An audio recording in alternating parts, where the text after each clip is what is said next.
And welcome everybody to a brand new week of Grumpy Old Men. I've dragged myself out of the deathbed just so I could be here. This is Steve Rosse, who's very much alive. And this is Mr. Showbiz, who loves his audience so much that he gets out of his deathbed to come to the beautiful Aquella Golf Course. and have a cup of coffee. He loves you that much. I'm glad you're feeling better. I didn't love them that much yesterday. I didn't get out of bed. No. But I've had, I think, a bowler, a cholera. I think I've had it all.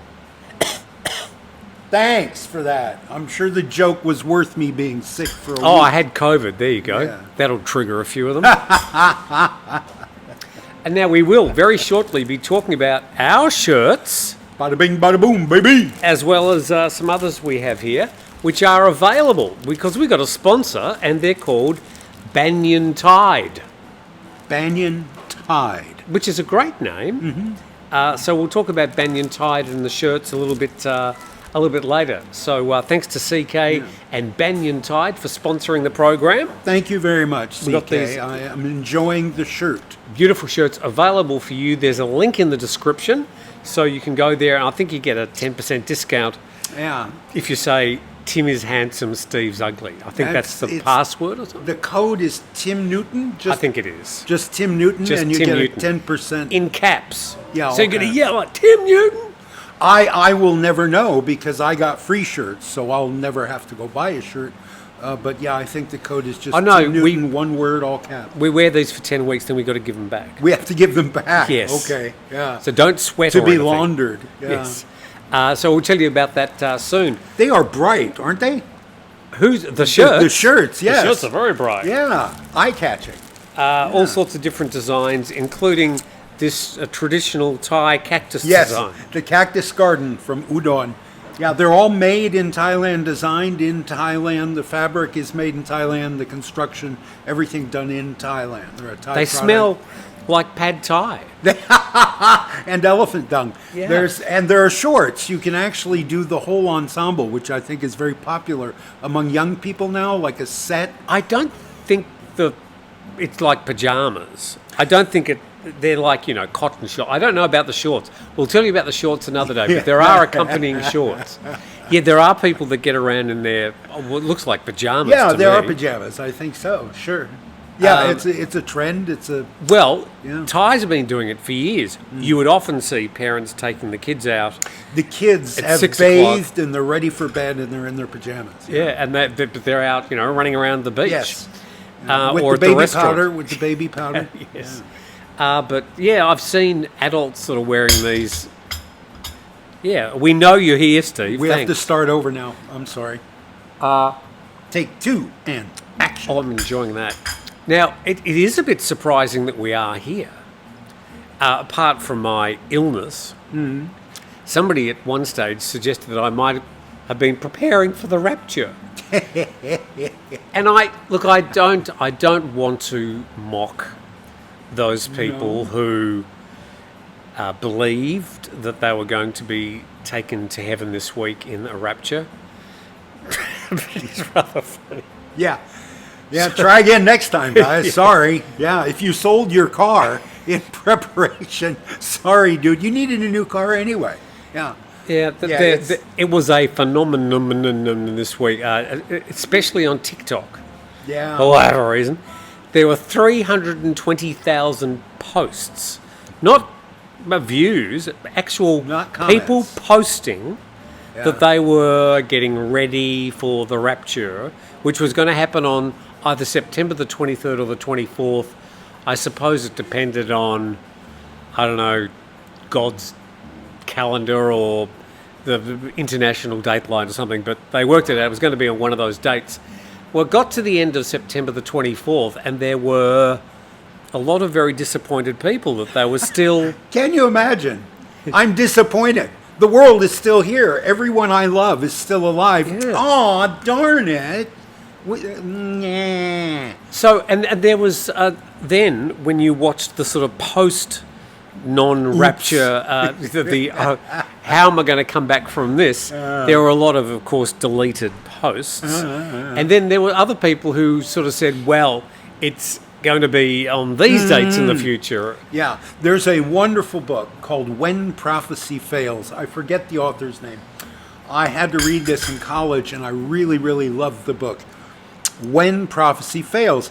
He points out two things. First of all, these things are usually referred to as a set as millennial cults, because the very first prediction of the end of the world came at the year 1000 in the Dark Ages.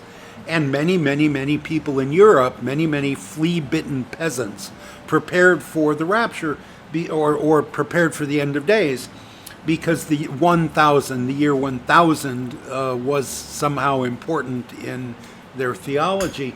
And it's been going on ever since then. But the point they make in the book, When Prophecy Fails, is that almost inevitably cults are stronger after a failed prophecy, because the adherents to the cult have to double down.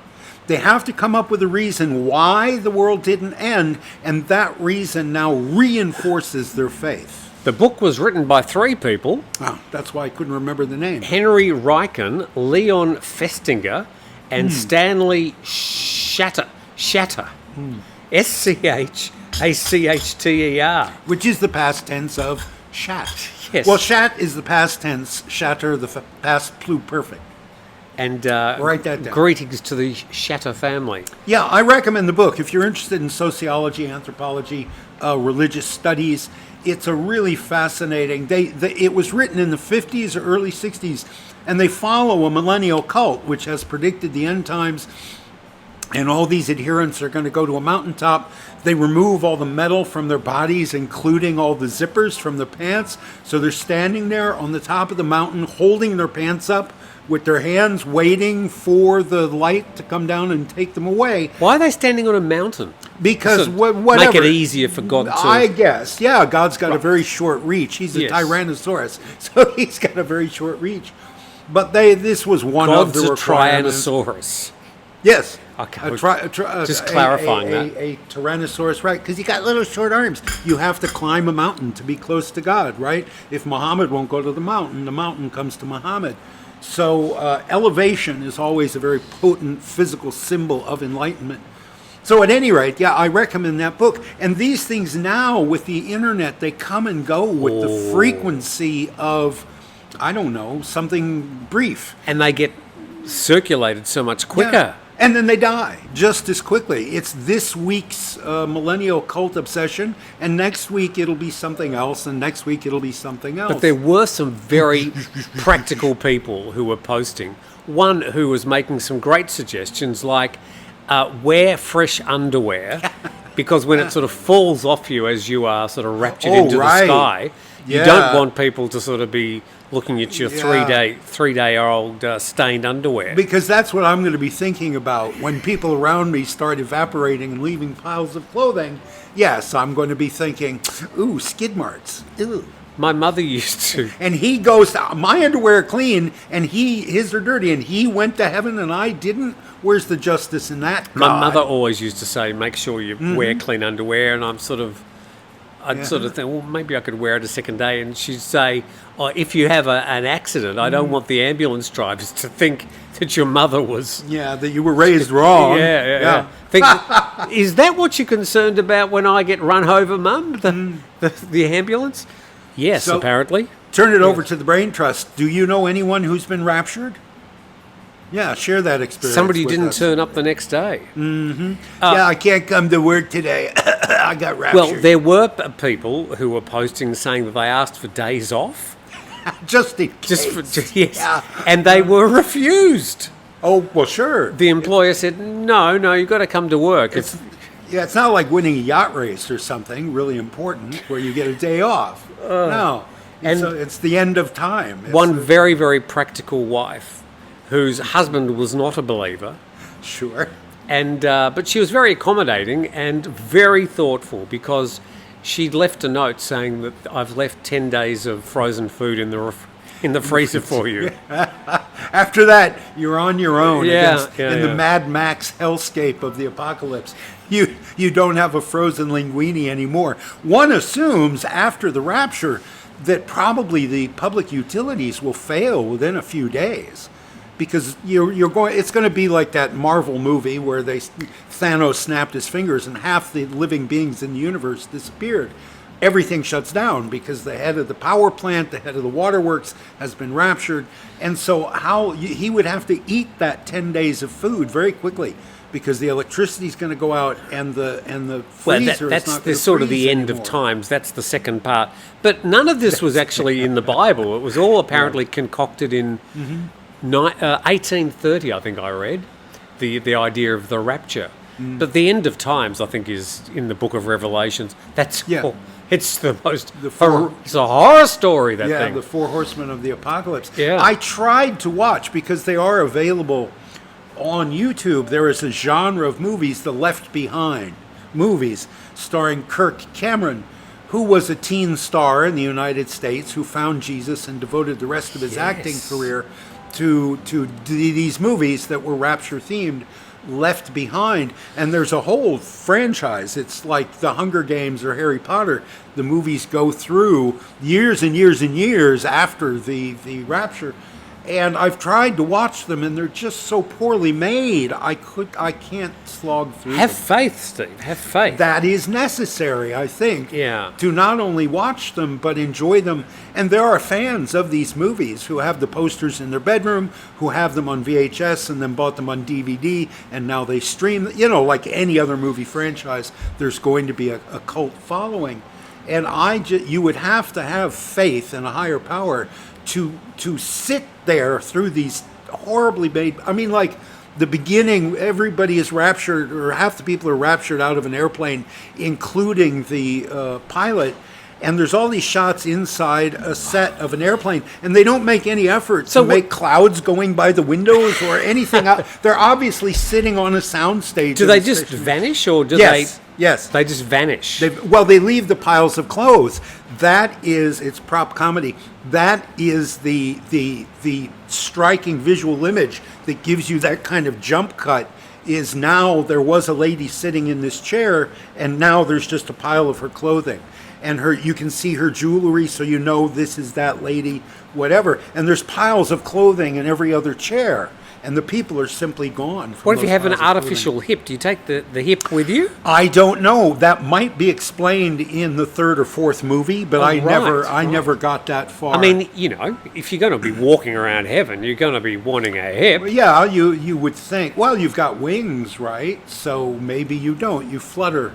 I think you're making a lot of assumptions there, Steve. Well, it's in the Bible. There, I win. It's in the Bible. Wings. That wins every argument. It's in the Bible. I just saw the rapture as sort of a population control, and I didn't really sort of think about the second step. I just thought, well, these people will just vanish, and we'll just have a lot of extra space. We will, and all of the half of America will vanish.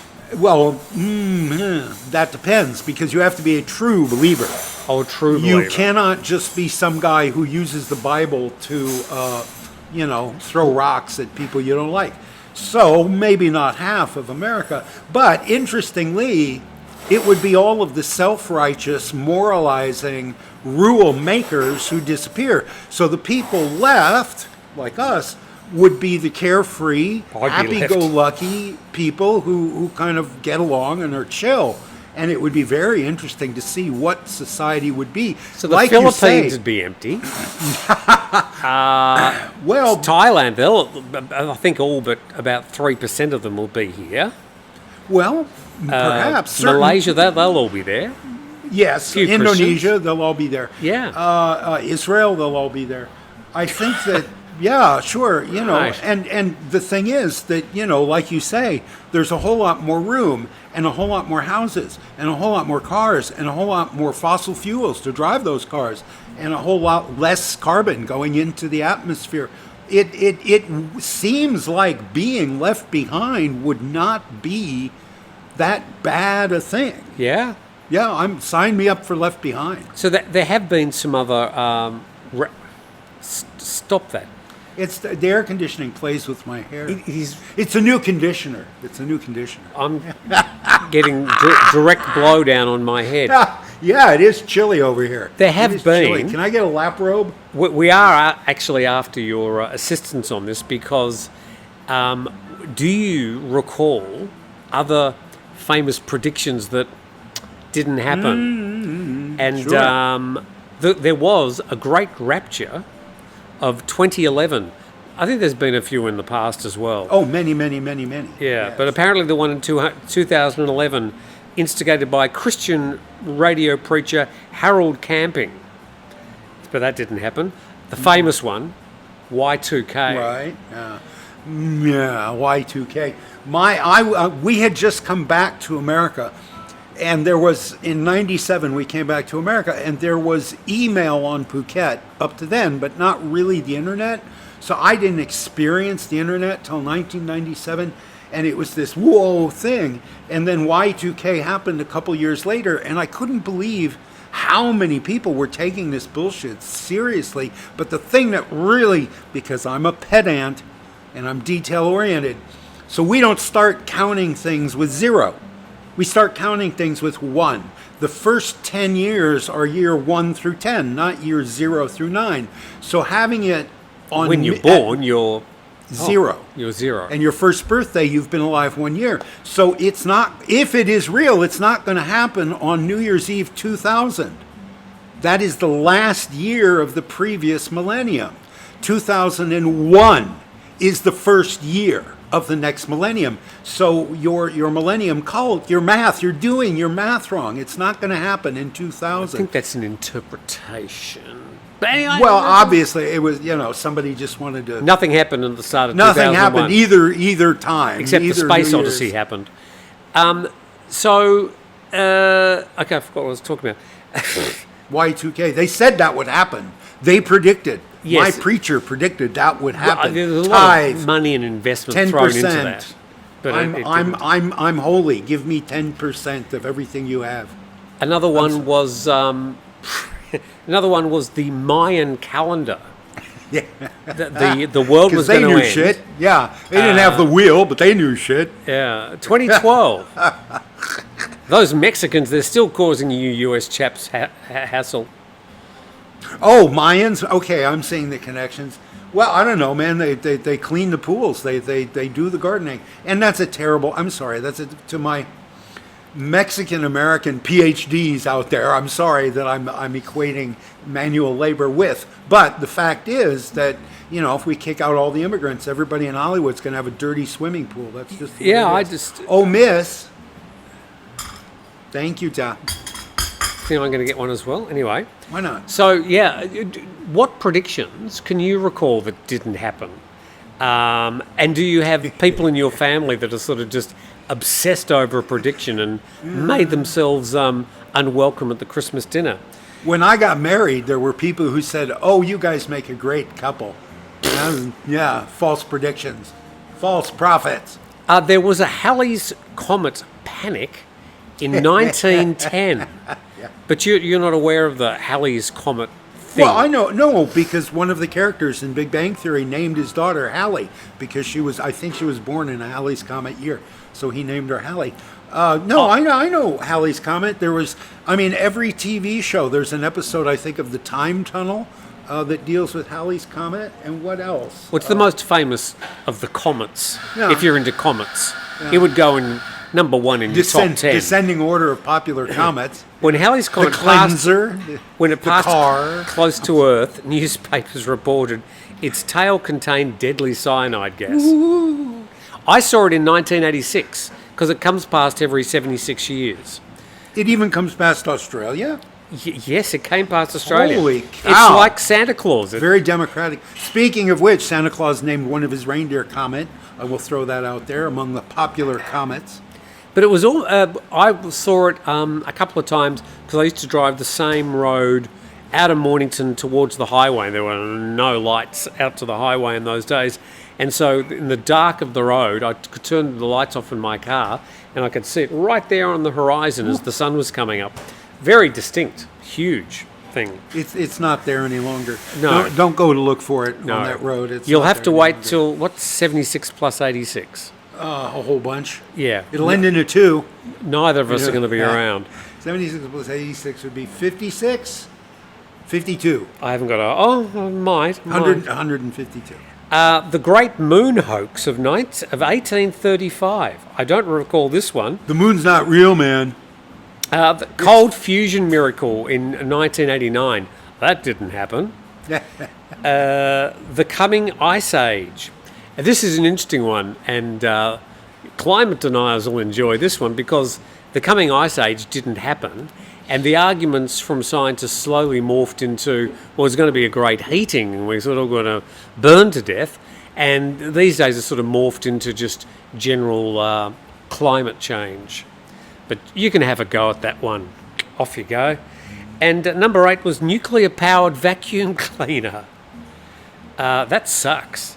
From the 1950s. Post-war futurists thought nuclear energy would power cars, planes, and even household appliances. A nuclear-powered... Imagine starting the thing up. Brakadaka, brakadaka. It sucks the carpet up. The hoverboard from Back to the Future. Oh, sure, I want one. Because they predicted that it was in Back to the Future 1 or 2? It was in 1, Back to the Future 1, the hoverboard. Yes. And the year was going to be 2015. So when 2015 came, people assumed there were going to be hoverboards. It was a Hollywood movie. But, and then, of course, the Rapture. There'll be another prediction for an end of world because that happens. I'll have a cappuccino, please. Cappuccino. Thank you. Cup. They're very sweet here at the Aquila. Very nice people. Did we mention... We get a lot of attention because there's not anybody... If they're not having a golf event, there's nobody else here. Banyan Tide shirts, who are sponsors of Grumpy Old we Men. didn't. We got a sponsor? Yeah, this is Hot a nice... dog. This one you could wear... I think you could wear with just about anything because it's black and white, or is it a navy? Oh, gee, it's either a very, very, very dark blue. My eyes are a bit... No, it's black. It's black. And then, this one here is very, very Hawaiian, coastal... Tropical, very... So we'll wear different shirts each week so you get to see the entire range. There's a link in the description below if you would like to purchase these shirts. And they've got sizes from small up to 3XL. That'll get around you. And for reference, Yes. this is an XL, and it fits me just fine. And this is an S. This is a He's large. dainty. Yes. This is a large. So I'm large. Steve is extra large. Boom. And it goes up to 3XL. And it's from Banyan Tide. We'll tell you more about the company, but thank you to CK. Thanks. And there's a link in the description below of this video. 10% off with the coupon code Tim Newton, all caps, one word. There you go. Thank That- you. I'll put them over here. I think that's. I think Amazon. He's launching on Amazon USA, the American.com, Amazon.com, and I think that product code is good on that platform. He's going to launch on Amazon UK, Australia, I think. Amazon Australia. Yeah, well, we'll keep you informed. Yeah. Yes, he's a sponsor. We will keep you informed. Yes. The other thing I was going to say is, and we're delighted to have a sponsor, but there used to be a TV personality in Australia who... Just one. He's only one. Yes. His name was Graham Kennedy. And I grew up watching, it was called IMT in Melbourne Tonight. And it was basically a sort of an Australian rip-off of the Johnny Carson sort of A chat show, thing. which I think originated on British television, actually. Yeah. So neither American. He didn't actually chat to many people. It was sort of skits and chat, and it wasn't sort of, didn't have, can't remember much about it. Didn't have the sofa and the desk. No, not really. I'll show you some clips. I relate to everything in props. Everything is props to me. But he used to have live commercials. And if it was for a women's product, he would get it was usually like Rosemary Margan or if you grew up in Melbourne, you'd remember. Anyway, he became famous in, I think, 1973, 74, when he was doing, it was called The Graham Kennedy Show, and actually broadcast around Australia. He'd become sort of more famous. And he was the first person to say the word fuck on Australian TV. And here is the second. Yeah. Well, I said it on radio and got kicked off And radio. YouTube. But these days, people don't sort of care too much. No, they don't. Oh, my cappuccino? Thank you very much. But she was doing the Seedle hairspray commercial. Well, I don't know. VO5, is that a famous... Yes, that is a hairspray. Right. I don't know that anybody still makes hairspray. They must for like the movie industry or something. I think women it's still... Do they? Well, Okay. men hold their hair? With gel, I think, product. Okay, But anyway, I'm sorry. We digress. Go on. So she'd be holding the can and saying, for the ladies who are about to go out in town, da, da, da, da. And in the background, on mic, he'd be going, like doing these crow calls, and totally out of nowhere. And the sort of crow call slowly morphed into, and he eventually got kicked off by the Australian Broadcasting Tribunal, who are the same people that kicked me off radio for saying the same word. The same shadowy figures controlling the media. Yes. I never quite sort of thought that I shared that with Graham Kennedy. I was kicked off for saying fuck. That'll be carved on his tombstone. So there you go. Thank you to our sponsor, Banyan Tide. Banyan, a very famous word here in Thai. Is banyan tree. A common word, yeah. The banyan tree are the sort of ultra luxury resorts. Not that you've ever been to one. No. I was trying to think because there's one on Phuket, and I was there when they would have launched. It seems to me I would have been invited to the ribbon cutting, but I have no memory of that. I went to a lot of those. I don't remember which specific resorts, but yeah, maybe I was there once. I got a free night that they were opening some new rooms, and they said, "Would you like a free?" Yes. Yes. So I was treated to a free night at Banyan Tree, and I went to visit my sister there once, who because I call her every week. I say, "Oh, hi, how are you?" "I'm fine." "Oh, actually, I'm overseas at the moment." "Oh, well, where are you?" "I'm at the Banyan Tree in Phuket." "I live in Phuket." Yeah. Ah.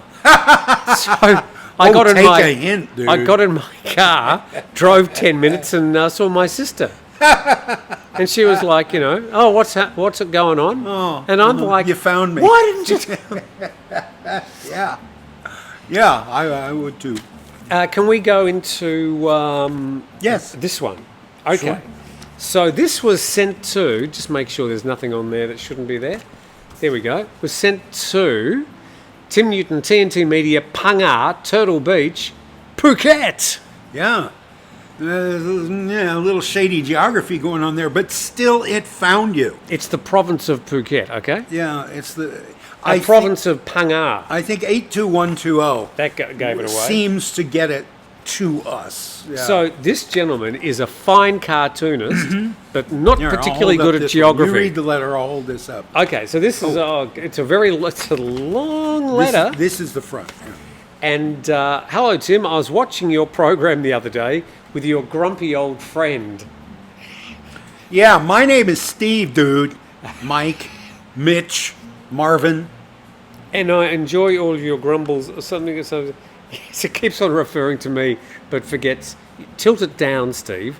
Didn't you ever learn that in prop world? No, I was never in front of the camera. I've always been pointed behind down. the camera. Otherwise. So he says, just to correct what you said. What you said. Yeah. Mike Baird has been drawing cartoons for many publications in Patia over many years. Okay. In Yeah, I fact, get it. producing a cartoon weekly for Patia Mail for 16 years. I only read Patia Mail online. I've never seen one of your cartoons, Mike. Maybe it was in the... Is it still printed? I don't think Patia Mail's still printed. I don't have any I idea. don't know. Maybe it is, and I'm making a fool of myself. But it's just more fodder for next week's. Tim got it wrong. Tim got it wrong. I'm sending you a couple of my cartoon books. Would you like to show one of the cartoons? For each of you to enjoy. Thank you very much, Mike. We appreciate those. I'm not a real cartoonist. I'm an artist by trade, but living in Patia for 30 years opened my eyes to the funny, strange things that went on around me, so I started to scribble. So thank you very much. So his website, you can check me out my website. What's your website? I don't know what your website is. Did you say what your website is? MikeBaird.com or something. Wishing you both amazing Thai cartoon. Oh, that's email address. Yeah, I don't see the website address.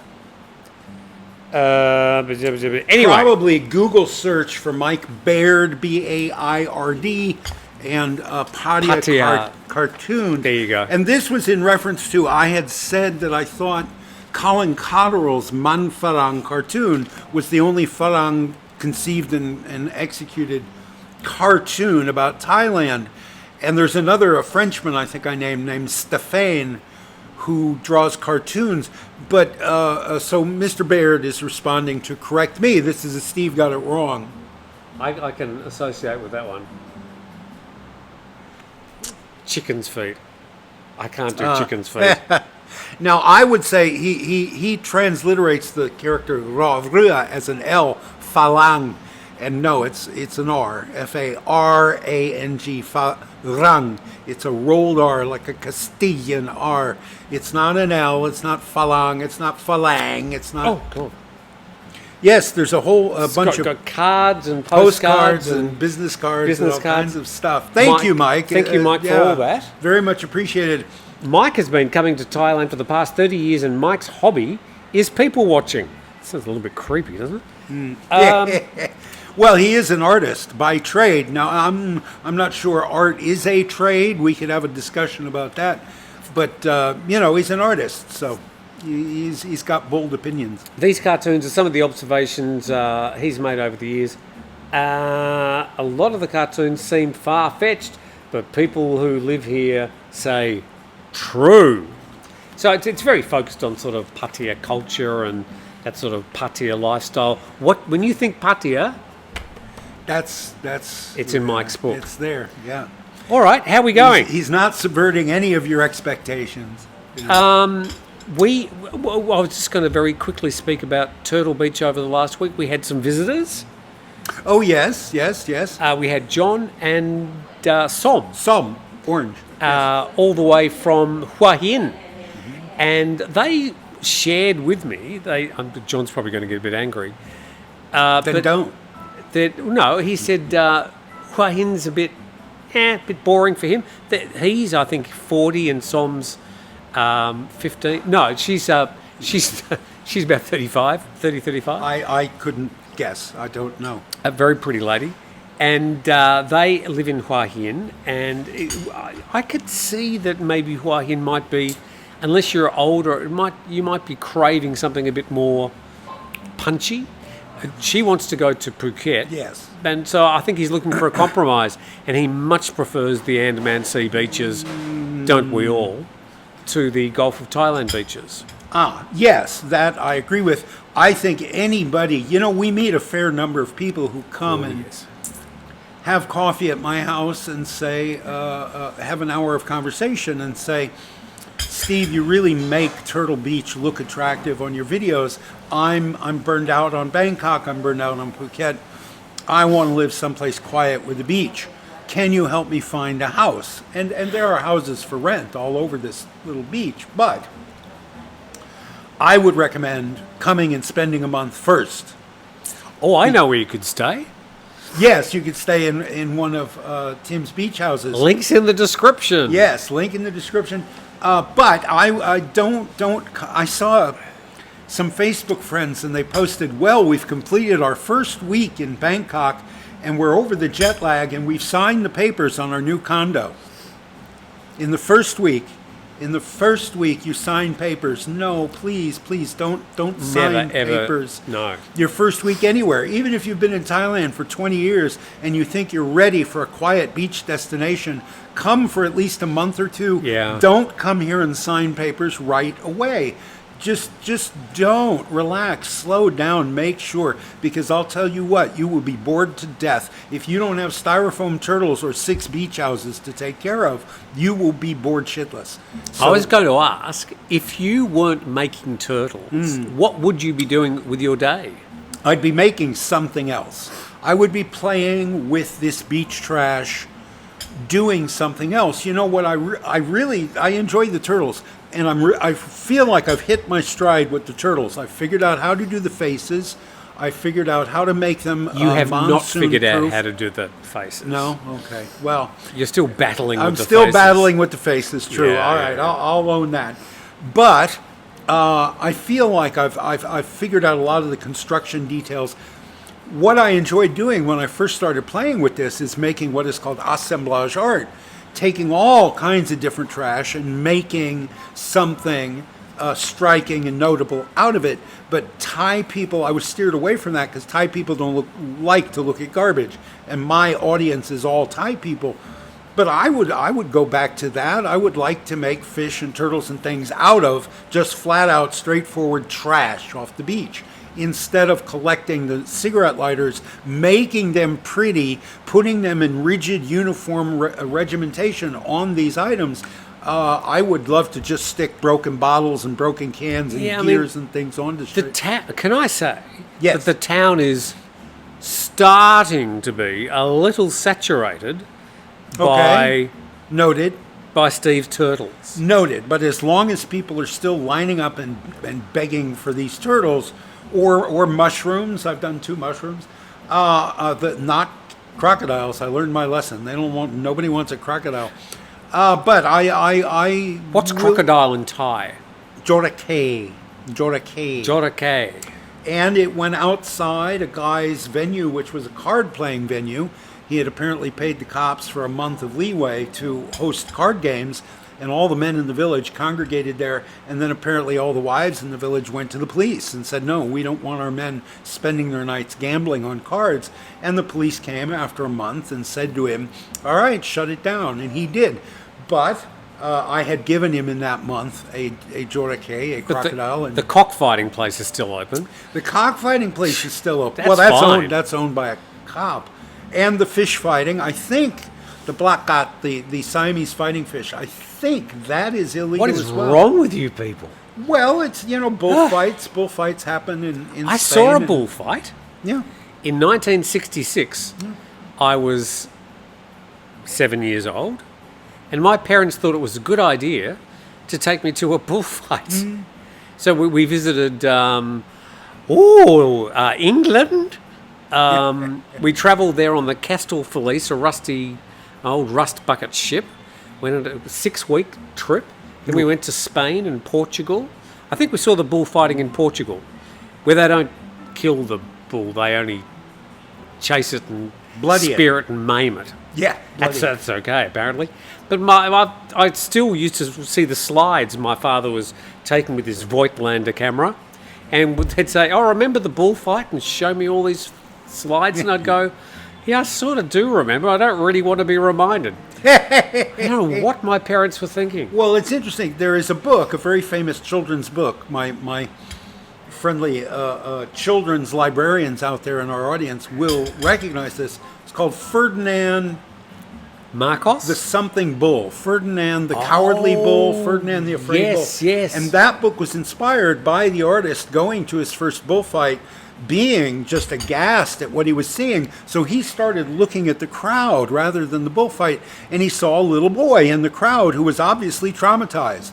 This little boy was sitting there shaking and tears running down his face, watching the deaths of these bulls. And that incident, that inspired Ferdinand the Something Bull. There was a Looney Tunes cartoon, Might have been, I think, that did a Ferdinand the Bull as well. I remember Bugs Bunny as the Toreador.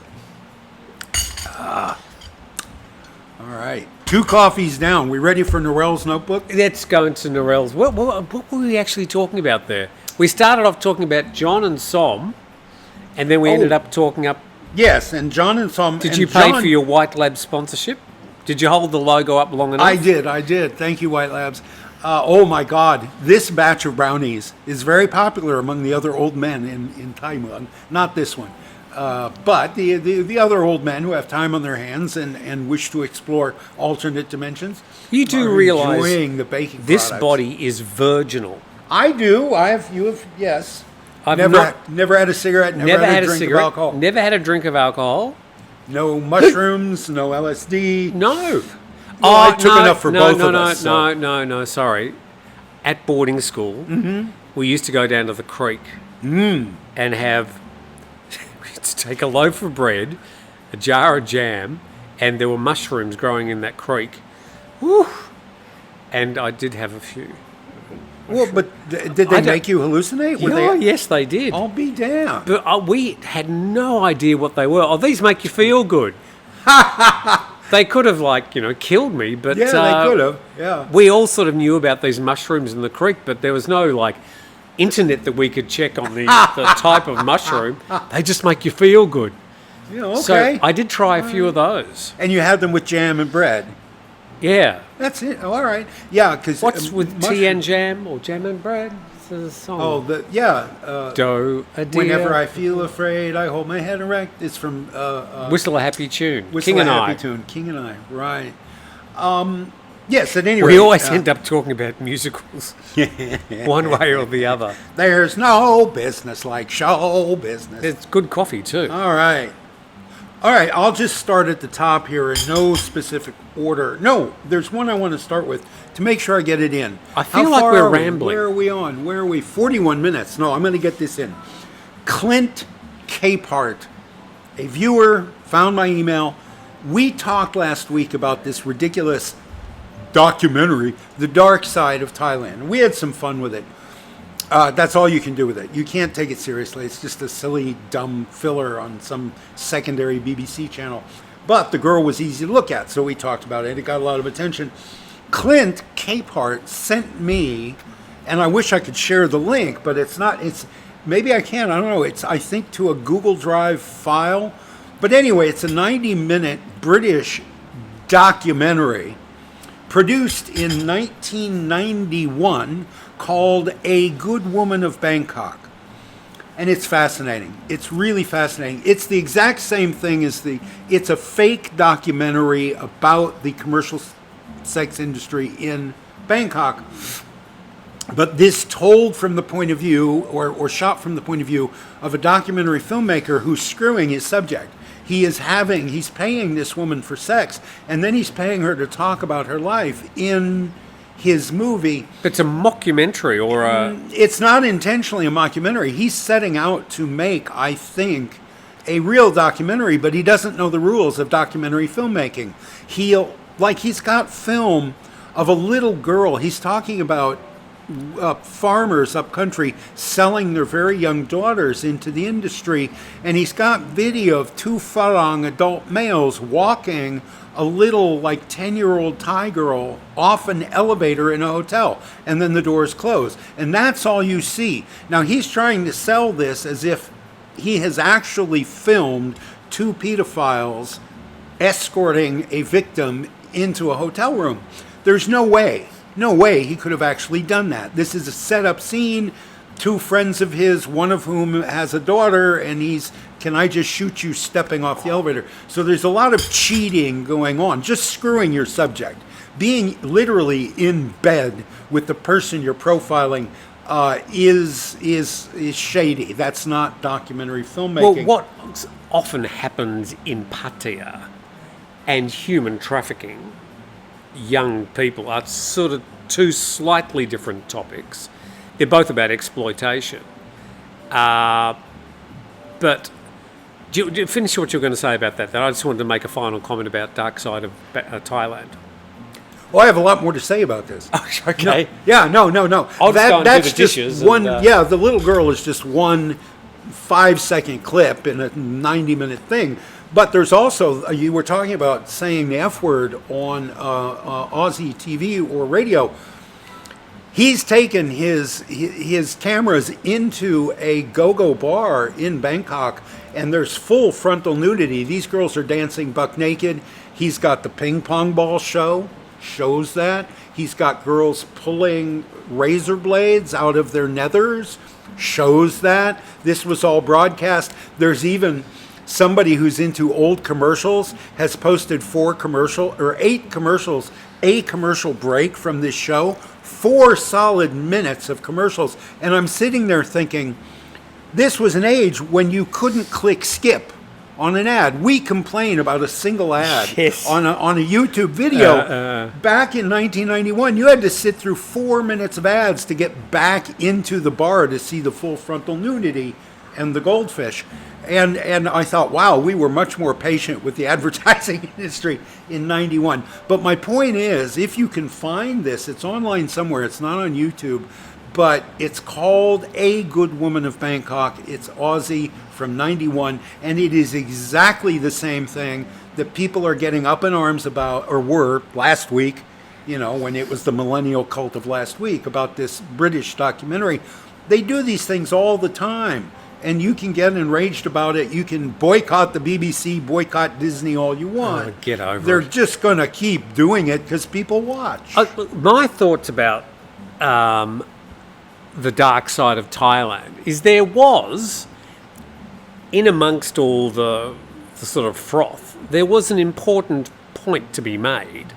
And I think she was actually actively trying to make it about the exploitative side of the sex industry in Thailand. And it's not all the women in Patia. There's some 30,000 prostitutes, estimated by different NGOs over the years. But not all of them are sort of come from Isan and forced by their family to that's sort of a typecast that became a sort of a cartoon version of those women. But a lot of them are there because they enjoy it. They want the money. They enjoy the socialisation. They're business people. And they've built a business model around that sort of industry, and they're there to get their slice of the action. But yes. I think she was trying to make a point about the exploitative side of the industry, and that got sort of mixed up by the editors with all the other, the guys coming from Britain to have a good time. Okay. Well, thought. I don't think the presenter was trying to present anything. She was reading lines. Her script was written for her. But I think perhaps the show's producers wanted to show it as exploitive, and certainly there are parts of it that are exploitive, but their documentary isn't going to do anything to fix that problem. Well, promoted it. Yes, I think it will bring more British 20-something incels to Patia than it will stop. So that kind of thing, raising awareness, who doesn't know what goes on in Patia, that it's like their constant complaint. Oh, this will damage the reputation as a family-friendly destination. It never had that reputation. It never will have that reputation. That horse has left the barn. I think they're trying to nurture it, and there is a lot more to do in Patia besides have sex. There sure is. But it will always be known for that. Yeah, a go-kart track, a bungee jump, a museum of Thai culture is not going to draw the attention. Oh, it's got a bit more than that. You haven't been. Sure. When was the last time you went to Patia? The only time I ever went to Patia was 2019. I spent 4 nights there. Oh, okay. Okay, but whatever you want, whatever else is there, fine dining, fine wines, 5-star hotels, none of that is going to draw as much attention as anything that has to do with sex. And I think there's also been a bit of a switch in the narrative, certainly during COVID and since, where I think there have been a lot of savvy young ladies and young men who have been able to sort of monetize that whole bar girl, bar boy culture, and they are now the ones who are exploiting the victims who are the men and the women coming from around the world to take advantage of their services and don't know exactly what they're stepping into. So I think there's exploitation all around. Yeah. But I think most people walk into that situation one way or the other fairly eyes open, or you should have your eyes. You should. Wide. Let the buyer beware I on get- both sides. Yes. I get 2-3 emails every week. Tim, you'll never guess what happened. As soon as I read that, I go, I know exactly Yeah. what's going to come next. Yeah, it's been happening forever. And that's, the internet's full of white guys saying, I'm the victim. She did this to me. She took all my money. She did this to me. She lied to me. Blah, blah, blah, blah, blah. Well, if you're a victim, you walked into it with your eyes open. You walked into that victimhood knowing that you were going into a dangerous, or you should have known, you were going into a situation where you have your pants around your ankles and you're going to be vulnerable in that position. And people are going to take things away from you. People are going to exploit you, and let the buyer beware. But the internet, at least in the genre that I watch, the English language white guy in Thailand genre, that is a prevailing theme. I was a victim. I was a victim. Nah. All right, on to your next one. Cry me a river, dude. That's a All good right. topic, and we'll be talking about that, and the internet will be talking about that topic for a long time. Thank you again to Clint Capehart for sending me the link. I'll forward it to you. Maybe Thank you you. can put it in the description. What's I it don't called? know how that works. It's called A Good Woman of Bangkok, and I think he probably wasn't even aware of how similar that is to A Woman of Bangkok, which is Bangkok. the classic novel written in 1956. The classic novel of the commercial sex industry in English in Thailand. Oh, Australian filmmaker Dennis O'Rourke blends fact and fiction in this profile of a Thai prostitute. Yes. And he bought her a farm. He makes the point at the end. He says he bought her a rice farm for her participation. And yet, a year later, when he went to find her, she wasn't living on the farm with her mother. She was in Patia working in a massage parlor. And he asked her, why? You have land. You own a farm. You can get out of this. And she said, well, it's my fate to be in this business. Yeah, it's her fate. I think probably after about a year in the bar, they don't want to go home and live on a rice farm. They have that dream, and they'll go and they'll live on the farm for a little while, and they'll get bored. They'll miss the card games, the gambling, the excitement, the music, the freedom, the agency to control when they wake up, when they go to work, when they don't. I think after a little while in the bars, they can only live in that milieu. They're no longer suited to live on the rice farm, even though they all have that romanticized vision in their head of going home, being the queen of the neighborhood, building a big brick and tin house for their family to live in. I think many of them who do achieve that find, I can't live that life anymore. I need bright lights, big city. So anyway, thank you, Clint. Thank you for sharing that. He also shared a PDF of an academic book that was written about the reaction to this television program. And there's like 50 master's theses written about this documentary and the mistakes made and the things exposed, all this stuff. But I don't read anything. And I just neither did do you, so I won't share a with search. You can actually search and watch the whole thing on Mr. Internet somewhere. Okay, well, that's great. It says it goes for an hour and 29 minutes. Yes, it's a 90-minute TV show. It says, I like the credits. Where's the credits? Directed by Dennis O'Rourke. Entitid? Ethnographer. Dennis O'Rourke. Ethnographer. One who studies people. Ethnos. Well, he was the ethnographer. Yeah. Produced bullshit. by Dennis O'Rourke, Cairns, Australia. Starring Dennis O'Rourke. He's asking the questions. He's the interviewer. A no-holds-barred look at the profession of prostitution as filmed by legendary documentarist Dennis O'Rourke, whose name didn't quite enter my memories. I think he's famous for this one project. Yes. Anyway. It's one more than me. So. I had said last week that there was the song. We talked about the song with the 10 duties. And I said I had always thought this was a lullaby, and it turned out to be a government propaganda tool. And a few people commented and said, boy, our country, we'd never allowed that. Indoctrination in the schools, we don't allow that. And it reminded me, when I was a kid in Los Angeles, when I was in elementary school, we had duck and cover drills. We had to drop under our desks and put our hands over our heads because all of America was joining. We were all in this mass delusion that hiding under your desk would protect you from an atomic bomb. And this was part of the school curriculum, how to protect yourself in an atomic attack by hiding under your school desk. And it's the same kind of government, don't be afraid of the bomb. We've got your back. We're taking care of you. Here, look, we're teaching you a drill. And I just throw that out to say that every country, I think, experiences some kind of government, and not like government control. It's not all fascist. It's not all fake news. It's simply the government trying to do government shit and maybe overstepping the mark sometimes.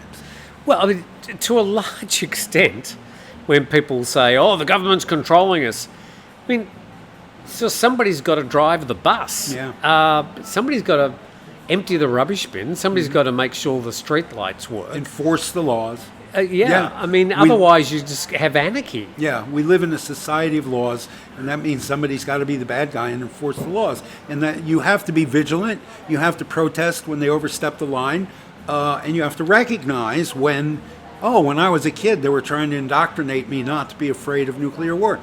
But on the other hand, you can go out and live in the Unabomber's cabin in the woods. I think that's available for rent right now. I think on Airbnb. Airbnb now. If you want to get off the grid and go. Can you really? I think so. I heard that. Yeah, I'm probably wrong, but I heard that somewhere. I think that's your only option. Become a hermit in the woods, or live among your brothers and sisters and realize that you're going to live in a society and it may have flaws. It definitely has flaws. Do you think, or do you, in your reading over the years... Genius is the word you're looking for. Have you sort of read about a particular country that has stood out to you as the perfect democracy, the perfect society to live in? I'd rather live there than wherever I am. A utopian society. Yeah. When I was a kid, there's a wonderful book by an author named Robert A. Heinlein, and he did a whole juvenile series, science fiction for teens, particularly teen boys. And he's got a wonderful book called The Moon is a Harsh Mistress, which is about a bunch of scientists setting up a utopia on the moon. And in it, he says a couple things that have become bumper phrases for libertarians in the United States. One of the quotes is, "An armed society is a polite society," which the United States proves right now is not true at all, but a lot of libertarians and Second Amendment supporters put that bumper sticker on their car. And there ain't no such thing as a free lunch. Tanstaffel. You'll see this string of letters, Taanstl. There's no such thing as a free lunch. And you'll see that libertarians... Was this person coined that phrase? Yes, in that book. In that book. There ain't no such thing as a free lunch. Though it might be something he remembered from the Depression or something, whether the author, Robert A. Heinlein, coined it or not. This book about this society, this utopian society, and how it is almost impossible to be utopia for everybody. There's always going to be somebody who's not going to be happy with the rules, and somebody who's charged with enforcing those rules, and somebody who's charged with enforcing rules he perhaps does not agree with. Somebody sent me and again, we're not talking about politics, we're talking about people. Somebody sent me a comment. He said, this was back when there was a high-profile shooting in the U.S., and he sent me this cryptic comment. He says, "I have it on good authority that martial law will be declared in the United States today." This is an otherwise smart individual. Well, having worked for the U.S. Army, I can tell you that the first step in martial law is disarm the population. Do you want the job of disarming the American population? Particularly if you're a U.S. Army soldier who believes in the Second Amendment, who has a duffel bag of guns in his closet at home. That's his bug out bag. There's a bag full of guns and ammo. And his first duty is to turn that in. As a citizen, he would have to go turn in all his guns and then go collect all the guns from his neighbors. You think the U.S. Army wants that job? They don't want that job. There's not going to be martial law outside of specific cities after hurricanes. That isn't going to happen. But anyway, I have to say, yes, I'm sorry, I digressed. He that's his job. He pulls this back. growing up Yes. many, many years ago in Australia in the 1960s, I think I was pretty lucky. I sort Yeah, I of think so drew too. the Yeah. drew the short straw. That's battle. I was one of the lucky ones. Yes. I got a good education. I The grew up in genetic lottery, a yes. middle class home. White male. We had a garden with a tree and a tree house, and I'd be running through the fields with a kite. Intact family unit. Intact family unit, loving parents. Used to have a sherry around about 5 o'clock every afternoon after work or two. Very Neville Shute. Go Yeah. on. But I mean, but as I grew up, I'd sort of read about places like Sweden, and there was ABBA and Volvos and IKEA, and I thought that looks like a nice place. Then I learnt that they got snow, and I don't do snow. Don't do snow. And Switzerland, I think, has got a fairly peaceful, vibrant democracy. But I don't know. What do you think? Where is the perfect place to May live I in the point world? out, Switzerland, women didn't get the vote in Switzerland until 1970. Only men voted in Switzerland until 1970. Where was the first place in the world to give women the vote? I think it was either New Zealand or Australia, Might be. from memory. I know in Thailand, men who... Get clearer page for Steve and Tim got it wrong next week. Oh, yeah. Yeah, We'll yeah. get comments. I know in Thailand, men and women got the vote in the 1932 revolution at the same moment. There has never been any question. You know, this is a matriarchy. The women do all the work here, basically. But it is, they have always, because of the Saktidet system, had the exact same legal rights as men, signing contracts, buying property, getting divorced, whatever. Women have always in this country had the same rights as men. Now, 1932 may be late to get the vote, but it was the same time as the men. So, all right. I've just recently got a new visa, and going to both immigration and to the Department of Labour in PHANG. Nice. Good job. They were all women. Yes. All of them. Yeah. Everybody was a woman. There's always a figurehead. There's a man in uniform who'll stand up for the photo opportunity. Didn't see them. The people who do the work are the women. If you want help, if you want a problem solved, find a middle-aged... And it's the same. I worked in the government service in the United States for And you're a 25 woman? years. No, but I was often the only man in the office. Ah. I had a job that traditionally was held by women. And most, you go to get a driver's license in the United States, it's a middle-aged woman behind the window. You go to the Social Security Department, it's a middle-aged woman behind the window. And here it is very much the same thing. You go to the hardware store, the women are doing the marketing, doing the selling, doing the bookkeeping, doing the purchasing. The men load the trucks. They put the lumber on the truck. That's what the men do. So where in the world is the perfect democracy, if it even exists? Which it doesn't. Over to you. All right. One more. Oh, dude. We're you over. do this to me. Look at the every time. time. I know, but... You can see the time just as easy as I can. Except you're No, I yakking and can't. talking I and... can't. All right. Oh, wait. Let me see which one I want to waste my time on. All right. I will make a recommendation of another YouTuber. Don't touch the table, Steve. There's a YouTuber named Paul Wallis, Wallis. His channel is called The Toothless Truth Teller. You may have seen Paul, Toothless Truth Teller, or TTT. He has been interviewed by Pete at Irish Times a few times. I'm convinced you watch 3 YouTube channels and That's it. Yes.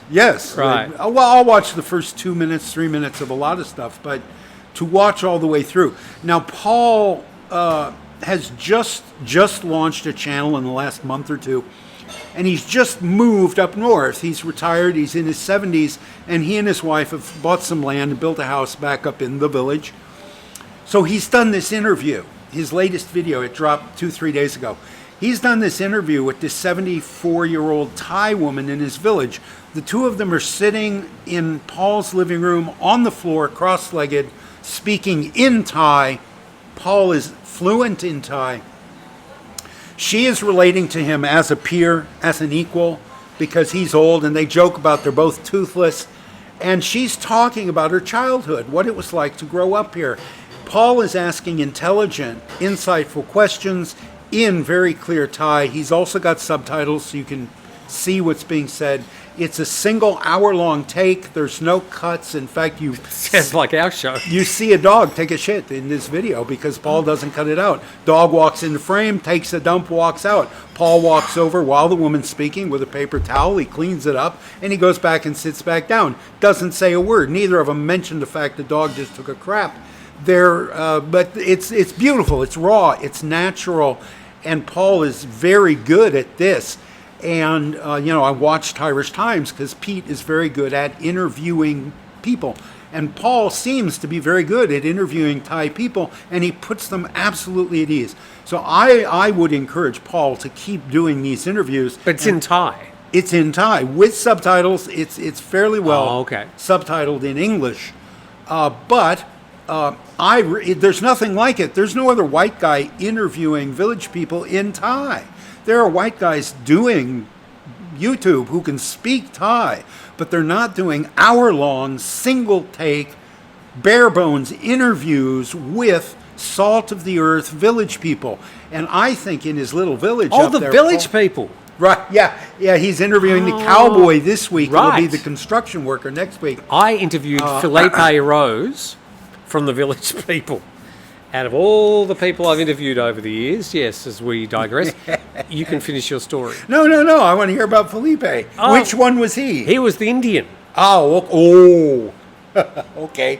I don't think he still appears in the United States in that garb, but go on. Well, I think they're all dead, aren't they? I mean, they'll I be know. 150. No, because I think they protested when a certain politician decided to use YMCA as God knows why, as his entree music. Why the US president uses a gay anthem is sort of... I can't quite figure it out. A man who's so desperate to let the world know he's cis-hetero that he's constantly pushing our faces in his sex life, like me. But I don't know why that choice. But I thought I was in New York when disco was king, and that music was all around us. And I like a show. I like theater, and they were certainly theater. Not when I interviewed him, which was they were in Sydney or something, and they were on the promo trail, and I was just on the list of people to interview them. But completely separate from that, I was in Queensland, and in Queensland they have a lot of, on the Queensland-New South Wales border, they have a lot of these poker machine, what do you call them? Casinos? No, they're not casinos. They're clubs, mostly RSL, Return Services League clubs, but they're legally allowed to have the poker machines, which fund these, theatres and things. So you could go there and you could watch all sorts of really good shows. Some of them not so good. Some of them, sort of 30-year-old past their prime duo from the 1950s, sort of singing their greatest hit. And then the sing-along. But I was there one night at one of these places, and I thought, I'm in the club, and I think, I'll go and see the show. I don't know what it is, but it's usually okay. Curtain goes up. It's the village people. It was a great night. I'll bet. Oh, their music. Good fun. If you Good want to fun. move. Tiny Tim. You remember Tiny Tim? Yes, Tiptoe Through the Tulips. Through the tulips. He married Miss Piggy. No, it wasn't Miss Piggy. Miss...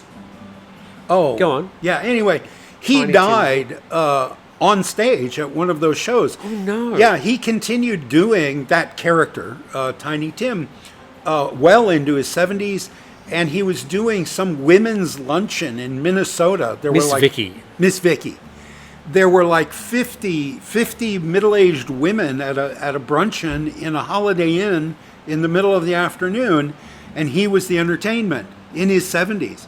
And did a show and stepped off stage, and it wasn't even a stage. He was just in the front of the room, and he took his bow, took 3 or 4 steps, and face planted. He had a sudden coronary. Goodness But gracious. he, like you say, some of them were, some acts keep going 30 years. They're still doing smaller and smaller and smaller rooms. Hopefully 30 years from now, we'll be doing bigger rooms.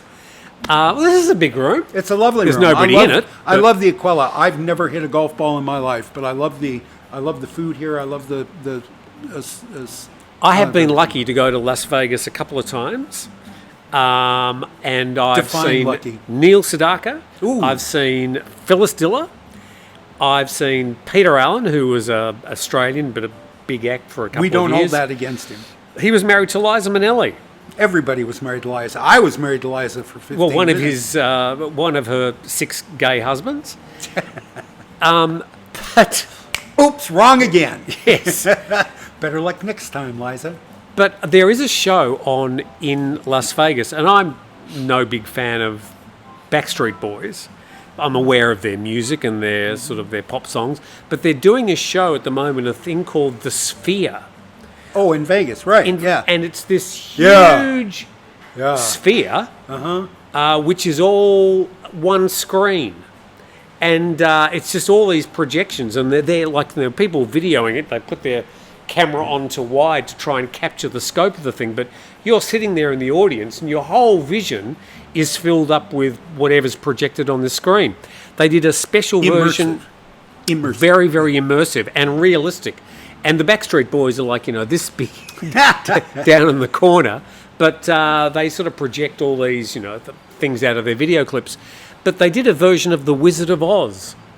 And it's a little bit shorter so that they can have many viewings during the day.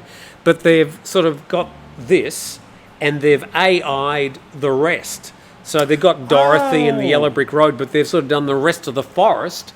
And you can sit there and just sort of be soaked into into Oz. And I'd love to see both neat. of those. Neat. Now, was the Backstreet Let's do a grumpy Yeah, old sure. men from Las Vegas. Yeah, I'd go along with that. Is Justin Timberlake, was he in NSYNC? NSYNC. Oh, okay, Yes. okay. Then I don't know the Backstreet Boys. I don't know. Backstreet, I can't remember any of the names of them, but they did it, I Like It That Way, the Max Martin song. And we're All not right. talking about the Village People again. Are we We're- done? We're done. Because I got more. No, we're done. We're way over time. People are going to have to pay extra this week Yeah. because... You're gonna have to look at- CK, you're going to have to pay extra because we've been flocking your... Yeah, thank you, Banyan Tide. Banyan Tide. Find their website. Nice shirts, decent shirts. Thank you. They're very nice to wear. Yeah, they they're feel nice, good. soft and silky. Yes, they're very light, very, very light. And they've got a pocket. And heaven forbid, Yeah, I miss pockets in a lot of shirts. I do too. Yeah, I like having a pocket. I carry a pen, and even if I don't use it, I like having a pen. And I like a shirt pocket. The medical transcriber will live in you forever. Yes, yes. All right. This has been Steve Ross. And this has been Tim Newton. And it's been a pleasure having your company for the past 72 minutes. My God. You think anybody's still there? Man, if you're still there, thank you very much. That's very flattering. We'll see you next week, and Yeah. thanks for watching. Bye.